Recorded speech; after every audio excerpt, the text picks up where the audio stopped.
God dag, alle dere. Flott. Mitt navn Torbjørn, men dere kan godt få lov til å kalle meg DNA-detektiv Gyrt. Jeg tenkte jeg skulle ta dere med på innsiden av en biologisk etterforskning på en morder av fisk. Så, alle kriminalsaker har et offer. Denne saken er intet unntak. Møt torsken. Dette er en kar som bor langs hele kysten vår, og offeret i denne saken er vanligvis mellom 5 og 20 cm langt. Torsken kan kanskje ses på som en VIP i norsk næringsliv.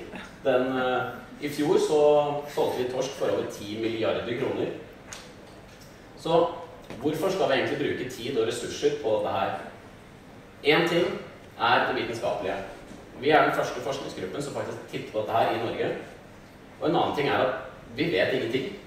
Vi vet faktisk nesten ingenting om denne mystiske morderen. Vi vet ikke hvordan den kommer inn i torsken. Vi vet ikke hvor den er i selve torsken. Og vi vet ikke hvor den er når den ikke er i torsken. Det er et stort hav der ute. En annen ting er det økonomiske. Norge har jo lenge hatt lyst til å holde på med torskeoppdrett på lik linje med lakseoppdrett. Og på Island har det blitt funnet ut at denne morderen kan dreve så mye som 25% av torsk i den størrelsen jeg snakket om. Så dette her er jo helt klart noe som burde tittes mer på.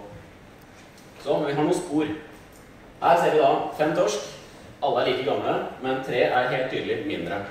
Disse er angrepet, og de klarer ikke å få nok mat, og de kommer mest sannsynlig til å bli utkonkurrert og dø. En annen ting vi har å gå på er sånn, veldig tydelig og fint bilde. Her ser vi undersiden av en torsk, tatt vekk gjellene. Her har vi noen hvite strukturer som ser ut som svulster. Det er et tegn på at fisken er hardt angrepet. Så er det kanskje på tide å introdusere mistenkte. Møt Excel. Dette her er en parasitt som er en celle stor. Det er så lite at du må bruke et kraftig mikroskop for å se. Den har så mystisk at den bare heter Excel. Og her er det et bilde. Dette er ikke bare parasitten, dette er faktisk innsiden av en torsk. Masse celler, og innimellom har vi X-celler. Og jeg må innrømme at selv jeg som holder på med det, ser den ikke. Så spørsmålet er, hvordan gjør du noe usynlig synlig?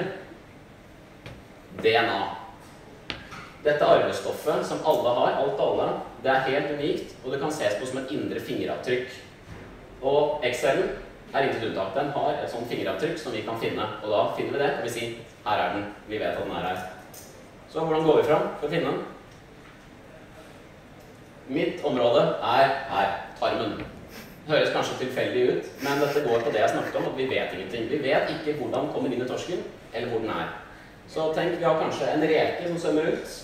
Torsken spiser den, og den reken har kanskje den parasitten i seg, og dermed havner den i magen på torsken. Da vil jeg kunne finne den. Da kan vi si noe om hvordan den faktisk kommer inn her. Men det er jo ikke sikkert at det fungerer, så vi er et helt team. En titter på vann, tar masse vannprøver og leter etter dette fingeravtrykket i vannet. En titter på bunnen, kanskje den gjemmer seg nede i mudderet og bare kommer skytende opp i det torsken passerer over. En annen titter på urin. Dette er tydeligvis en vanlig måte som torsken skiller ut parasitter den har i kroppen. Og en titter på byttedyr. Det går også inn på det jeg holder på med. Har tatt massevis av forskjellige dyr som vi vet at torsken liker å spise, og leter etter dette fingeravtrykket i disse.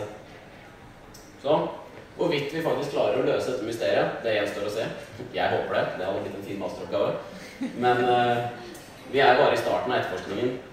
Så i hvert fall, det kan sies, når det er en så betydelig morder som sniker seg rundt der ute uten at vi vet noe, så blir i hvert fall jeg nysgjerrig på hva annet som faktisk finnes der ute, og eventuelt i meg.